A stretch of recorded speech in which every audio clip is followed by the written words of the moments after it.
गुरुर्ब्रह्मा गुरुर्विष्णु गुरुर्देवो महेश्वरः गुरु साक्षात् परम ब्रह्म तस्मै श्री गुरुवे नमः। श्री स्वामिनारायण भगवाननी जय।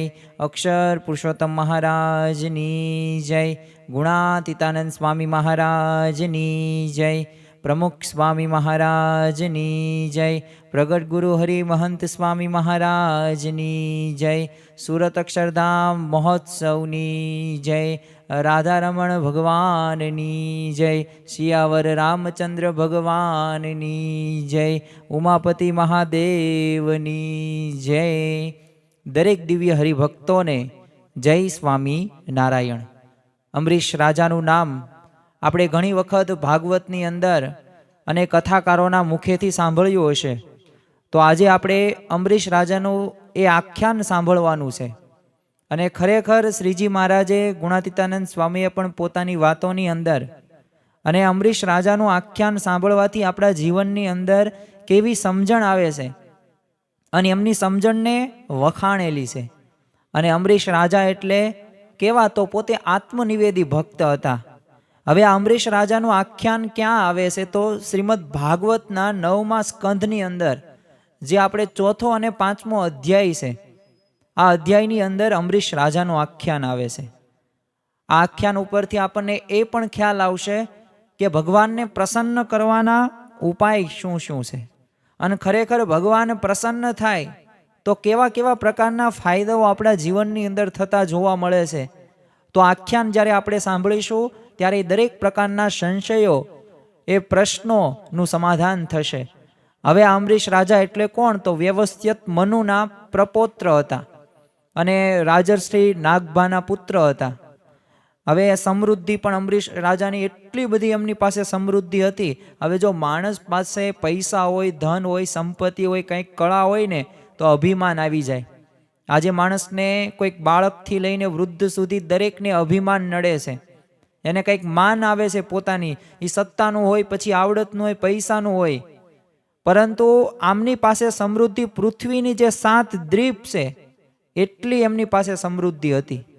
પાછી અચળ સંપત્તિ, ખૂટે નહીં એટલી સંપત્તિ આ અમરીશ રાજા પાસે હતી. સાથે સાથે સમૃદ્ધિ સાથે એમનું જે અપાર ઐશ્વર્ય પણ એ ધરાવતા હતા. પણ છતાં પણ એમનો સ્વભાવ કેવો હતો, એમની સમજણ કેવી હતી. જો માણસના જીવનની અંદર સમજણ હોય ને તો જ એ જ સુખી થાય છે. કારણ કે ગુણાતીતાનંદ સ્વામીએ પણ પોતાની વાતોની અંદર કીધું છે, રાજા ભી દુખિયા, રંક ભી દુખિયા, ધનપતિ દુખિત વિકાર મેં, વિના વિવેક ભેખ સબ દુખિયા, જૂઠા તન અહંકાર મેં. એટલે કે એ સમજણવાળા હોય ને એને સંત કીધા છે. એ અમરીશ હોય, પ્રહલાદ હોય, જનક હોય, આવા તો ઘણા બધા રાજા મહારાજાઓ જેમના જીવનની અંદર પોતે હવે ગૃહસ્થ હતા, બધી સંપત્તિ એમની પાસે હતી, પણ છતાં પણ તેઓ સાધુ કહેવાયા છે. શા માટે? એમના જીવનની અંદર સમજણ હતી. તો આમના જીવનની અંદર સમજણ કેવી, તો પોતે બધી વસ્તુ સ્વપ્ન તુલ્ય સમજતા હતા. આજે ઘણી બધી વખત પ્રશ્નો આપણા જીવનની અંદર આવે છે ને, તો એ નાશવંતપણાનો આપણે વિચાર નથી કરતા, એ સાંખ્ય દ્રષ્ટિ નથી રાખતા ને ત્યારે જ પ્રશ્ન થાય છે. આપણે કંઈક ધન મેળવ્યું હોય અને ધંધાની અંદર ખોટ જાય ને ધન વહી જાય તો આપણે કેટલા બધા દુઃખી થઈએ છીએ. શા માટે? કારણ કે આપણે એ પોતાનું માની લીધેલું છે. બાકી તો જો અહીંયા એલ્વિસ પ્રેસ્લી હોય, કિંગ સોલોમન હોય કે માઇકલ જેક્સન હોય કે ગમે તે ઉદ્યોગપતિ હોય ને, એ 1 રૂપિયો કે એક પણ પ્રકારની પાય એ પોતે કાંઈ લઈ ગયા નથી ઉપર. પરંતુ આવું સ્વપ્ન તુલ્ય અમરીશ રાજાની સમજણ હતી. સાથે સાથે દ્રઢ વૈરાગ્ય પણ હતો. જો આમ તો એકાંતિક ધર્મ આપણે સિદ્ધ કરવો હોય તો 4 મુદ્દા ઉપર આપણે ધ્યાન રાખવું પડે: ધર્મ, જ્ઞાન, ભક્તિ અને વૈરાગ્ય. હવે વૈરાગ્ય એટલે શું? વૈરાગ્ય એટલે સામાન્ય રીતના તમે જે વસ્તુઓ, વિષયો જે ભોગવો છો, એ તો જે સમયે જે ભોગવવાનું છે તો જવાબદારી બધી ભોગવવાની જ છે. એ પછી ભરવું, ફરવું, ખાવું, પીવું બધું જે આવે જ છે એ આપણો દેહિક ક્રમ છે. પરંતુ એમાંથી આસક્ત નહીં થવાનું. બસ આને સાચી ભાષાની અંદર વૈરાગ્ય ગણી શકાય.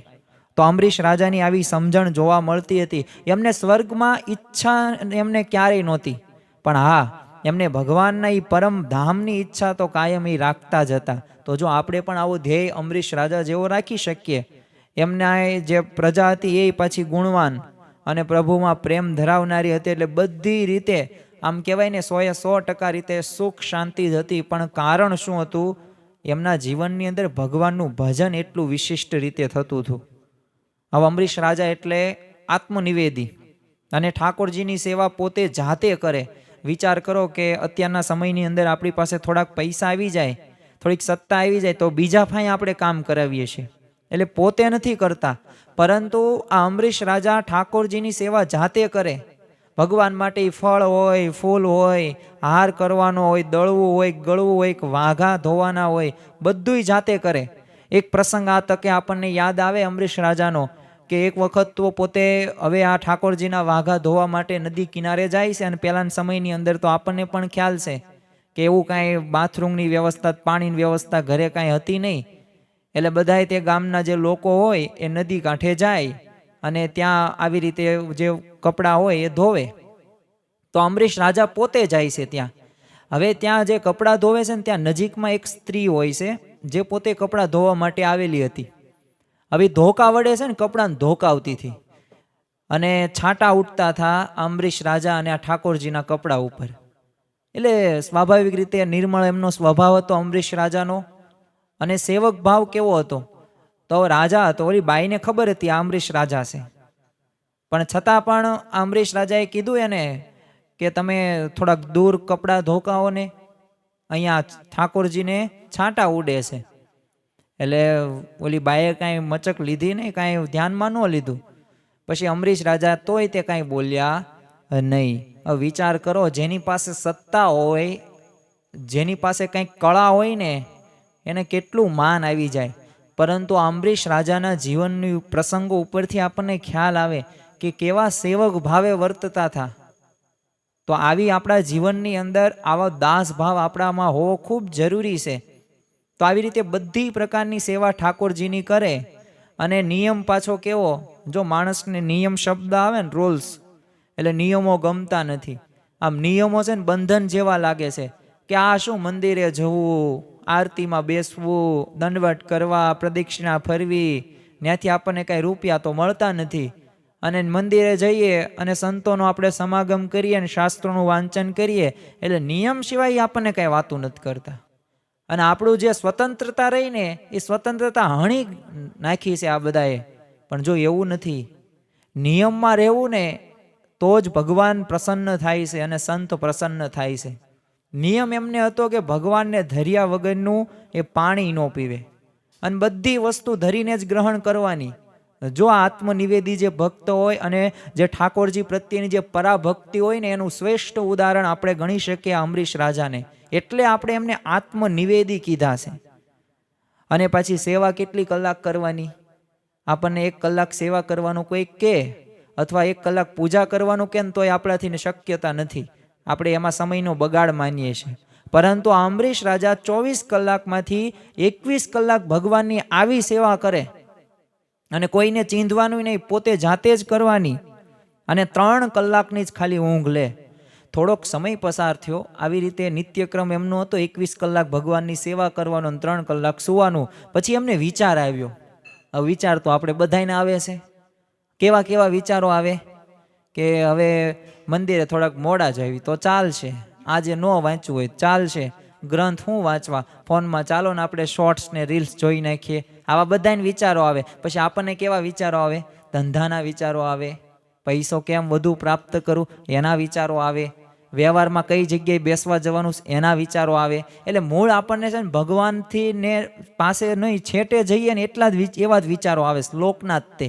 પરંતુ અંબરીશ રાજાને વિચાર આવ્યો કે એમને મનોમંથન કર્યું કે આ 21 કલાક હું ભગવાનની સેવા કરું છું ને આ 3 કલાક હું સૂવું છું, ઊંઘું છું, તો આ 3 કલાક તો ઊંઘમાં મારા નકામા જાય, તો એમાંય હું ભગવાનની સેવા કરી શકું.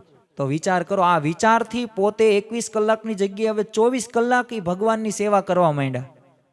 હવે આટલી બધી તમે સેવા કરો અને જો ભગવાન રહ્યા ને એ બુદ્ધિથી કે તર્કથી જીતાય તેવા નથી.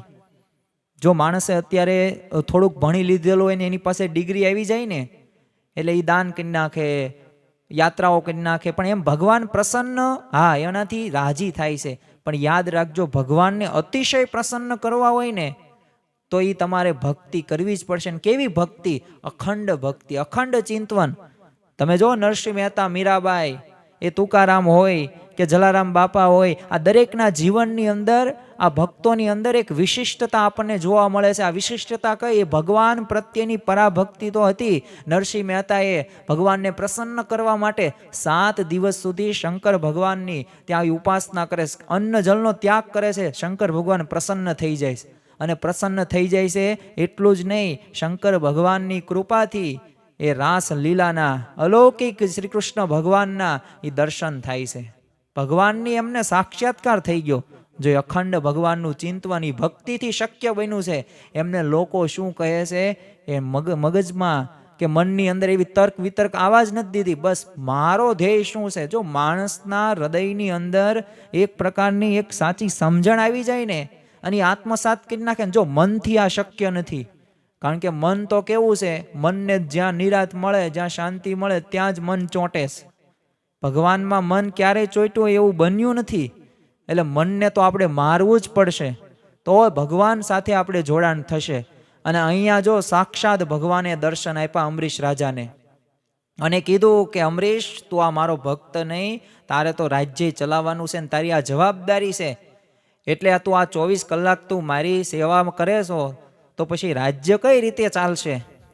એટલે હું તને આજ્ઞા કરું. જો ભગવાન બંને સુધારે છે આપણું. આપણને ઘણી બધી વખત એવું પણ લાગે કે આ મંદિરે જઈએ ને અને આ શાસ્ત્રનું વાંચન કરીએ અને કથા શ્રવણ કરીએ તો આ ખોટો ટાઈમનો બગાડ છે, આમાં આપણો છે ને વ્યવહાર બગડે છે. આની કરતાં છે ને 2-3 કલાક આપણે કામ ધંધો કરીએ ને તો 2 પાંદડે થઈએ. આવી આપણી એક વિચારધારા હોય છે. પણ જો ભગવાને આજ્ઞા કરી અમરીશ રાજાને, તારે શું કરવાનું? 3 કલાક સેવા કરવાની મારી, અને 21 કલાક તો આ રાજ્ય ચલાવજે. અને હું આ તારી રક્ષા માટે છે ને આ સુદર્શન ચક્ર હું તને આપું છું. અને ખરેખર જો ભગવાને રક્ષા માટે એ સુદર્શન ચક્ર આપ્યું, જેનો કોઈ તોડ જ નથી, જેને કોઈ ભેદી જ ન શકે. અને આવી રીતે અમરીશે પછી એવી રીતે રાજાએ કર્યું. અને ઘણા બધા આપણને સામાન્ય રીતના લોકોની એવી માનસિકતા હોય છે. જો આ માનસિકતાને અહીંયા આપણને અમરીશ રાજાના એક આ પ્રસંગ ઉપરથી આપણને ખ્યાલ આવે કે આપણે આ મોક્ષ માર્ગે અને વ્યવહાર માર્ગ જો સુધારવો હોય ને તો સમાગમ કરવો ખૂબ જરૂરી છે. બોટાદના શિવલાલ શેઠ, બોટાદ જે આપણને પણ ખ્યાલ છે સારંગપુર નજીક આવેલું છે, તો આ બોટાદની અંદર શિવલાલ શેઠ થઈ ગયા. આવા શિવલાલ શેઠ પાસે 9 લાખના એ સમયની અંદર આસામી હતા. એમના પિતાનું નામ ભગા દોશી. હવે એટલી બધી સંપત્તિ હોવા છતાં પણ એ ભગવાનનું અખંડ ચિંતન કરતા હતા. હવે ગોપાલન સ્વામીએ કીધું કે તારે વ્યવહાર અને મોક્ષનું બંને જો કરવું હોય ને તો જુનાગઢમાં ગુણાતીતાનંદ સ્વામીને સમાગમ કરવા માટે જજે. અને શિવલાલ શેઠ સમાગમ કરવા માટે જાય, ગુણાતીતાનંદ સ્વામીની વાતો પણ સાંભળે. બીજું એક આપણને યાદ આવે આ ભક્ત ઉપરથી, શિવલાલ શેઠ ઉપરથી, કે એમને ક્યારેય તે એટલી બધી સંપત્તિનું એમને રાખ્યું નથી માન. એક વખત તે કથા અંદર બેઠેલા હતા અને સ્વાભાવિક રીતે સોપારી ચાવતા હતા. હવે ત્યારે કાંઈ એવા બધું બીજું બધું કંઈ વ્યસન નહોતું, પણ સ્વાભાવિક રીતે મુખમાં કાંઈક રાખે તો મજા આવે. તો હવે અવાજ આવતો હતો અને ત્યાં સ્વામીએ કીધું કે આ કોણ હાઈટકું ચાવે સભાની અંદર? હવે શિવલાલ શેઠે શું કર્યું? ઊભા થયા, એ સોપારી થૂકી આવ્યા, કોગળા કરીને પાછા બેસી ગયા. કાંઈ બન્યું ન ને પછી ત્યારથી સંકલ્પ કર્યો હવે પછી સોપારી ખાવી નથી. 6 મહિના સુધી એમના સાળી એમના ઘરે આવ્યા, તેમને ખબર નહોતી. 1 વર્ષથી બિલ્ડિંગ, એક મકાન, એક હવેલી બનતી હતી અને એમને ખ્યાલ નથી. અને 6 મહિના પછી ઠેસ આવીને ત્યારે ખબર પડી કે આ તો હવેલી બની ગઈ. ક્યારે બનવાની? તો 8-9 મહિના થઈ ગઈ, તમને ખબર નથી. તો જો આને ખરેખર આ ભક્ત કહેવાય. આવા ભક્ત ઉપર ભગવાન પ્રસન્ન થાય. તો આવા તો ઘણા બધા પ્રસંગો છે કે જેના ઉપરથી આપણે કહી શકીએ કે ખરેખર જો ભગવાનને પ્રસન્ન કરવા હોય અને તમારે વ્યવહાર માર્ગ અને મોક્ષ માર્ગ શીખવો હોય ને તો ભગવાન આપણને શીખવાડે છે. અને બીજો આપણે એક પ્રસંગ એમનો જોઈએ. હવે આપણે એક દુર્વાસા ઋષિ, જે આમ તો ક્રોધનાથ તે સમાનાર્થી ગણી શકાય, એટલે દુર્વાસા ઋષિ અને અંબરીશ રાજાનું પણ આખે આની અંદર જ આવે છે, અધ્યાય 4 અને 5ની અંદર. અને આના ઉપરથી પણ આપણને ખ્યાલ આવે કે ભગવાનના ભક્તનો આપણે છે ને દ્રોહ ક્યારેય ન કરવો જોઈએ. ઘણી વખત આપણને કેવું લાગે, ઘણી એવા હરિભક્તોનો અભાવ અવગુણ લઈએ, સંતનો અભાવ અવગુણ લઈએ, મંદિરનો અભાવ અવગુણ લઈએ, તો એનાથી ખરેખર ભગવાન પ્રસન્ન થતા નથી. એક બીજો પ્રસંગ આપણે અંબરીશ રાજાનો જોઈએ, આત્મનિવેદીનો. તો એમને છે ને એમના રાણીએ છે ને 12 મહિનાની નિર્જળા એકાદશીનું વ્રત કરવાનું કીધું. અને કારતક સુદ 12 વ્રતની સમાપ્તિ હતી. એટલે 12ની વહેલી સવારે દુર્વાસા એમના બધા શિષ્યો લઈને અંબરીશ રાજા પાસે આવે છે. એટલે અંબરીશ રાજા તો પ્રસન્ન થઈ ગયા, કારણ કે હવે આ વ્રતના પારણા કરવાના હતા. અને એમાંય તે આ ઋષિ મુનિઓ બધા આવા શિષ્યો, એટલે બધા પગે પડે છે, સ્વાગત એમનું બધા કરે છે, અંબરીશ રાજાને એમના રાણી તે બીજા બધા પ્રજાજનો. અને આજે તે એમથી એકાદશીના પારણા હતા, એટલે એમને કીધું કે મારા બહુ મોટા ભાગ્ય છે કે તમે અમારા ઘરે પધાર્યા, એટલે હવે જમવા તમે પધારો. એટલે દુર્વાસા ઋષિએ કીધું કે અમે છે ને નદીએ નાહીને આવીએ છીએ. અને દુર્વાસા ઋષિને મનની અંદર નક્કી જ કરેલું હતું, 10,000 શિષ્યો લઈને આવેલા હતા. અને એટલું જ નહીં, એ શિષ્યો આ પરીક્ષા માટે જ આવેલા હતા. એટલે ત્યાં જાય છે અને દુર્વાસાના શિષ્યો બધા નદીએ ગયા અને નહાયા. અને આ બાજુ તો અંબરીશ રાજા રાહ જોવે, જમવાનું બધું તૈયાર જ હતું. અને 12 બેસતી હતી, પારણાનું કરવાનું મુહૂર્ત થતું હતું. એટલે મુહૂર્તમાં પારણા કરી લેવા જોઈએ. હવે બ્રાહ્મણોએ બધા અંબરીશ રાજાને સમજણ આપી કે મુહૂર્ત જો પારણાનું વહી જાય છે, એટલે તમે જમી લો. એટલે અંબરીશ રાજાએ શું કીધું કે આ દુર્વાસા મુનિ આવે ને પછી અમે જમીશું, કારણ કે અતિથિ ધર્મ છે. જો આ ભારતીય સંસ્કૃતિ છે કે કોઈ પણ અતિથિ આવે ને તો એ અતિથિનું સન્માન જળવાવું પડે. અને અત્યારના સમયની અંદર, આધુનિક સમયની અંદર આપણને આ પ્રસંગ ઉપરથી એ પણ ખ્યાલ આવે કે જ્યારે કોઈક મહેમાન આપણા ઘરે આવે તો એમનું આપણે સ્વાગત તો કરવું જોઈએ. પાણીનો વિવેક છે, પછી કોઈક પણ આપણે ચા કે સોડા અત્યારે ટ્રેડિશનલ પ્રમાણે આપણે બધું એવું દેવી શીવી, પણ સાથે સાથે એમની દરેક વાતોની અંદર એ આપણે ભળવું પડે. પછી અત્યારના સમયની અંદર જ તે આપણે જો બાળકોને ફોન પછી આપે ને અંદરની રૂમમાં વહી જાય ને ઉપર વહી જાય અને આઘા ભાગતા હોય, તો અતિથિ ધર્મ એ આપણી પ્રજા જે પાછળની જે પેઢી રહીને એ ચૂકે છે. અને આગળની સમયની અંદર એના બધાય માઠા પરિણામો આપણે ભોગવવા પડશે. તો અહીંયા આપણને ખ્યાલ આવે કે ખરેખર એ આપણે અતિથિ આવે તો એનું કેટલું આપણે સ્વાગત કરવું જોઈએ અને શું આપણે વિવેક દાખવવો પડે. એટલે સ્વાભાવિક રીતે વિનમ્ર ભાવથી કીધું કે એ તો આવે પછી તું જમીશ દુર્વાસા મુનિ. એટલે બ્રાહ્મણોએ કીધું કે જો મોડું થાય છે અને જો થોડીક ક્ષણો દઉં બાકી છે અને પછી જો પારણા કરશો ને તો તમે આજે વરસ જે વ્રત કર્યું છે એની ભંગ થશે. હવે અંબરીશ રાજા ધર્મ સંકટની અંદર મુકાઈ ગયા. મૂંઝવણ કઈ? મૂંઝવણ એક જ તે કે જો પહેલા અત્યારે પારણા કરી નાખે તો અતિથિ ધર્મ ચૂકે, અને જો એમની રાહ જોવે તો પછી મુહૂર્ત જતું રહે, 12 બેસી જાય. એટલે હવે બ્રાહ્મણોએ પછી વચલો રસ્તો કાઢ્યો અને કીધું કે તમે છે ને આ ભગવાનનું એક પ્રસાદીનું એક આ તુલસી પત્ર છે ને એ જમી લો, એટલે તમારા પારણા થઈ ગયા કહેવાશે. એટલે આમ પછી પારણા સચવાઈ ગયા અને જમી પણ એમને લીધું એ જે તુલસી પત્ર હતું એ. એટલે આમ સ્વાભાવિક રીતે જેમાં ન કહેવાય એમ પણ ગણી શકાય, પણ પારણા થઈ ગયા, મુહૂર્ત સચવાઈ ગયું. એટલે અંબરીશ રાજા તો પ્રસન્ન થોડાક થયા.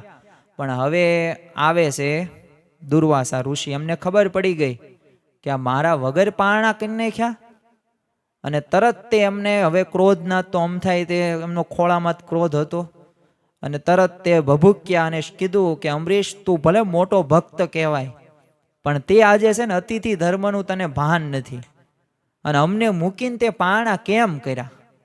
એટલે અંબરીશ રાજા તો પગે લાગે છે ને વિનય કરતા કીધું કે મેં તો છે ને આ મુહૂર્ત સાચવવા માટે એક ખાલી તુલસી પત્ર જ તે લીધું છે અને રસોઈ તો તૈયાર જ છે, હાલો આપણે સાથે જમીએ.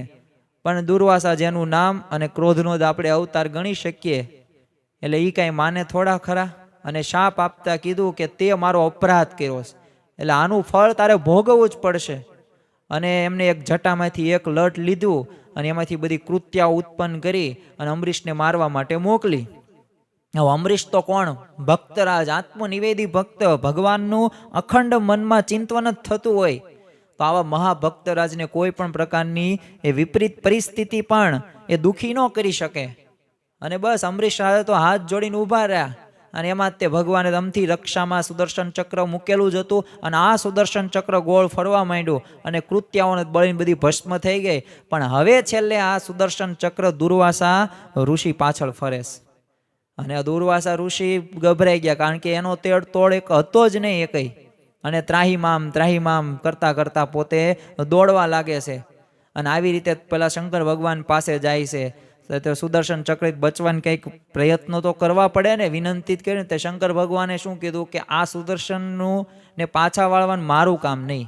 આ સુદર્શન ચક્ર જેનું હોય વિષ્ણુ ભગવાન પાસે તમે જાઓ તો થશે. અને દુર્વાસા ઋષિ પછી વિષ્ણુ ભગવાન પાસે જાય છે ને અરજ કરતા કીધું કે છે કે મારાથી બહુ મોટું પાપ થઈ ગયું છે ને હું આ સુદર્શન ચક્રનો તાપ સહન નથી કરી શકતો, એટલે તમે આ પાછું ખેંચી લો. તો ભગવાને હાથ ઊંચા કરી નાખ્યા કે એકવાર એ છૂટેલું મારું ચક્ર રહ્યું ને એ છોડ્યું એ પછી માર્યા વગર પાછું ન આવે, એટલે મારો આનો કાંઈ ઉપાય છે જ નહીં. એટલે દુર્વાસા ઋષિ તો પોતે બહુ તે ગભરાઈ ગયા અને આજીજી કરવા લાગ્યા. એટલે ભગવાને કીધું કે જો આમ કાંઈ થશે નહીં, આને બચવાનો એક જ ઉપાય છે. જો દરેક પરિસ્થિતિ દરેક પ્રશ્નનું આ લોકની અંદર સમાધાન હોય છે. મનમાં એ તમારી માનસિક જે તમારું અજ્ઞાન છે ને એ અજ્ઞાન જ તે એ પ્રશ્નનું સમાધાન નથી કરી શકતી. પણ જો સંત, મંદિર અને શાસ્ત્ર આ ત્રણનો તમે સહારો લો ને તો દરેક પ્રશ્નનું સમાધાન થઈ શકે છે. એ ગમે એટલા વર્ષોથી જૂના પ્રશ્નો હોય કે 24 કલાક તમને સતાવતા હોય ને, પણ એ તમે ભગવાનનું શરણું લ્યો, એ ભગવાનની તમે શરણાગતિ સ્વીકારો. એટલે જ જો શ્રીમદ ભગવદ્ ગીતાની અંદર શ્રી કૃષ્ણ ભગવાને કીધું ને અર્જુનને તું મારા શરણે આવ્યો. અને પછી શ્રી અર્જુન પણ પોતે શરણે આવે છે, દરેક એ આજ્ઞાનું પાલન કરે છે. વચનમાં વિશ્વાસ રાખીને જો મંડી પડે છે તો કેવા મહારથીઓ હતા, કેવા મહાન યોદ્ધાઓ હતા. એ જેના ખોળામાં રમતા હોય એવા ભીષ્મ પિતામાં, એ દ્રોણાચાર્ય જેને વિદ્યા શીખવાડી છે અર્જુનને, એ કૃપાચાર્ય હોય કે દાનેશ્વરી કર્ણ, પણ છતાં પણ જો દરેકનો સંહાર થયો કોના લીધે? શ્રી કૃષ્ણ ભગવાનના વચનમાં વિશ્વાસ તો હતો પણ એના શરણમાં ગયા. તો એમ દરેક પ્રશ્નનું સમાધાન છે. અને દરેક પ્રશ્ન એ આપણને કંઈક સૂચન આપે છે, કંઈક આપણને વિચારવાની તક આપે છે. અને અહીંયા શ્રી કૃષ્ણ વિષ્ણુ ભગવાને કીધું કે તું છે ને જલ્દી અમરીશ રાજા પાસે જા, અને એ મારાથી તો આ થવાનું જ નથી. એટલે જો તારે જીવ બચાવવો હોય ને તો એની પાસે જઈને તું એને પ્રણામ કરજે, એમાં વિનય દાખવજે. અને અપરાધ તે કર્યો છે ને એટલે નિર્માની થઈને તું પગે પડજે, તો થશે, તો સુદર્શન ચક્ર પાછું વળશે. બાકી હું કાંઈ કરી શકું તેમ નથી. અને હવે તો ગરજે ગધાડાને પણ બાપ કેવો જ પડે. એટલે દુર્વાસા ઋષિ તો જીવવા માટે એના બીજો કાંઈ ઉપાય હતોય નહીં, કારણ કે જેનું સુદર્શન ચક્ર હતું એને હાથ ઊંચા કરી નાખ્યા, તો હવે કઈ રીતે પાછું થઈ શકે. અને પછી તો 1 વર્ષની અથડામણ પછી પાછા અમરીશ રાજા પાસે આવે છે. અને પહેલા દુર્વાસા ઋષિ ત્યાંથી ભાગ્યા હતા, ત્યાંના અમરીશ રાજા ખાધા પીધા વગરના એમના ઊભા હતા. વિચાર કરો, 1 વર્ષ વહી ગયું પણ એમનો જો અતિથિ ધર્મ અમરીશ રાજા ચૂક્યા નથી. અને દુર્વાસા ઋષિ ત્રાહીમામ કરતા કરતા આવે છે ને અમરીશ રાજાને પગમાં પડે છે ને. હવે અમરીશ રાજાને જ્યાં પગમાં પડે છે ને તરત અમરીશ રાજાને ઊભા કરી નાખે છે અને કહે છે કે મુનિરાજ, આપ પગે પડો ને એ યોગ્ય ન કહેવાય, તમે તો ઋષિ છો. પછી દુર્વાસા ઋષિને કીધું કે અમરીશ, તમે તો ખરેખરા ભગવાનના ભક્ત છો, મારાથી અપરાધ થઈ ગયો છે, મને ક્ષમા કરો અને આ સુદર્શન ચક્રથી મને તમે બચાવો. અને અમરીશ રાજાએ સુદર્શન ચક્રને એ સ્તુતિ કરીને કીધું. અને આ સ્તુતિ જો આ સમજણ રહીને, આ ભાવના રહીને એ મહત્વની છે. એમને સ્તુતિ કરતા કીધું કે જો દુર્વાસા મુનિ પ્રથમ જે મારા ઘરે આવ્યા હતા ત્યારે એમના વિશે જેવો ભાવ હતો તેવો ને તેવો જો ભાવ અત્યારે પણ હોય ને તો હે સુદર્શનજી તમે પાછા વળી જાઓ. અને આટલું જ્યાં સ્તુતિ કરતા પૂરું થયું ને વાક્ય, અને સુદર્શન ચક્ર પાછું વહી જાય છે. અને દુર્વાસાને પછી હાશ થઈ જાય છે. અને પછી અમરીશે એમની સાથે પારણાનું પણ ભોજન લીધું. એટલે જ તે નરસિંહ મહેતાએ કીધું છે ને, અમરીશની રાજા મુને અતિ ઘણા વહાલા, તે દુર્વાસાને માનભંગ કીધું રે, મેં મારું અભિમાન તજીને ચક્ર સુદર્શન વાળી લીધું રે, પ્રાણ થકી મુને વૈષ્ણવ વાલા, રાત દિવસ હૃદય ભાવું રે. એમ જો ભગવાન પોતાના ઈ ભક્તનો છે ને દ્રોહ ક્યારેય સહન કરી નથી શકતા, માટે આપણે ભગવાનના એકાંતિક ભક્તનો દ્રોહ ક્યારેય કરવાનો નથી. એમની આગળ આપણે નિર્માની થવાનું છે, તો જ ભગવાન પ્રસન્ન થશે. અને કેવો ભાવ રાખતા હતા, બસ આવો જ ભાવ આપણા જીવનની અંદર રાખવાનો છે. અને અત્યારના સમયની અંદર પરિસ્થિતિ કેવી છે, ઘરે ઘરે ધંધાકીય બધા ક્ષેત્રની અંદર તો એક સાસુએ કે એક નણંદે કે એક એના પતિએ કે એક એની પત્નીએ કાંઈક એવું વાક્ય કીધું હોય તો આપણો ભાવ ફરી જાય. પણ આ અમરીશ રાજાના આખ્યાન ઉપરથી આપણને ખ્યાલ આવે કે એક પણ પ્રકારનો ભાવ આપણો ફેર ન થવો પડે. જો અમરીશ રાજાને ક્રોધી સ્વભાવના દુર્વાસા ઋષિ પ્રત્યે એમને દ્વેષ ન થયો, એનું કારણ એ ભાગવતમાં પણ આ રીતે જણાવ્યું છે. વાસુદેવે ભગવતી તવ ભક્તેષુ ચ સાધુષુ પ્રાપ્તો ભાવમ પરમ વિશ્વમ એને દમલોષ્ટ વ્રત સ્મૃતમ. એટલે કે એમને એ ભગવાન વાસુદેવ તથા એમના ભક્તો એ સાધુ પુરુષો પ્રત્યે પરમ ભક્તિ હતી, જેને લીધે આ જગત ધૂળ જેવું તુચ્છ થઈ ગયું હતું. અને વળી આગળ વાત પણ આવે છે ને કે સૌના આત્મામાં એ પરમાત્માને દેખતા. બસ આ મહિમાની દ્રષ્ટિથી જ તેઓ સુખિયા રહેતા હતા. તો આપણે પણ આ પ્રમાણે કરવાનું છે. અને આપણા જીવનની અંદર તે આ બધી સમજણો જો આવી જાય, આવી રીતે આપણે વર્તી શકીએ તો ખરેખર એ ભગવાન પ્રસન્ન થાય જ છે. તો આજના દિવસે આપણે મહારાજ સ્વામીના ચરણોમાં પ્રાર્થના કરીએ કે આપણા જીવનની અંદર આવી આત્મનિવેદી આપણે ભક્તિ કરી શકીએ. અને અમરીશ રાજાના આખ્યાનમાંથી આપણે જે 2-3 પ્રસંગોનું આચમન આજે કર્યું, અને એ પણ ભાગવતના 9મા સ્કંદની અંદર 4થા અને 5મા અધ્યાયની અંદર આખ્યાનમાં આવે છે. કારણ કે ખરેખર એ પોતે સમૃદ્ધિ હોવા છતાં પણ પોતે સ્વપ્ન તુલ્ય અને વૈરાગ્યવાન આ અમરીશ રાજા હતા. એ જો ભગવાનને પરમધામની ઈચ્છા રાખતા હતા કાયમ, તો આપણે પણ આવો એક ગુણ રાખવાનો છે અને આપણો એક ધ્યેય હોવો ખૂબ જરૂરી છે. બીજું, સેવક ભાવે વર્તતા હતા અને સાથે સાથે એ ભગવાનનું પણ અખંડ ભજન ચિંતવન પોતે કરતા હતા. ગમે તેવો ભગવાનનો જો ભક્ત હોય તો એનો દ્વેષ નથી કરવાનો, એનો અભાવ નથી લેવાનો. તો આપણે પણ આજના દિવસે આપણે ઘરની અંદર જે સભ્યો સાથે રહીએ છીએ, એક યાદ રાખવું કે તમારી પત્ની હોય, તમારા બાળકો હોય, સંતાનો હોય કે કોઈ પણ સંબંધી હોય ને, તમારું અહિત કરવા કોઈ નથી આવ્યા. એમની ઈચ્છા પણ નથી અહિત થાય એવું. પણ હવે તમે જેવું વર્તન કરતા હોય તો પછી એવું ક્યારેક થાય ને તમને પછી એનો અભાવ આવી જાય. પણ વાસ્તવમાં એ બધાએ તમને સુખ જ આપવા આવ્યા છે, એ સારું કરવા માટે જ આવ્યા છે. તો આપણે એવો સારો ભાવ રાખીને, ભગવાનની સ્તુતિ કરીને, ભગવાનની પ્રાર્થના કરીને, ભગવાનનું ભજન કરીને એવી દરેક પ્રકારની સમજણ ઉચ્ચ આપણે પ્રાપ્ત કરી શકીએ. ખરેખર અમરીશ રાજાના જીવનમાંથી ઘણું બધું આપણને શીખવા મળે છે.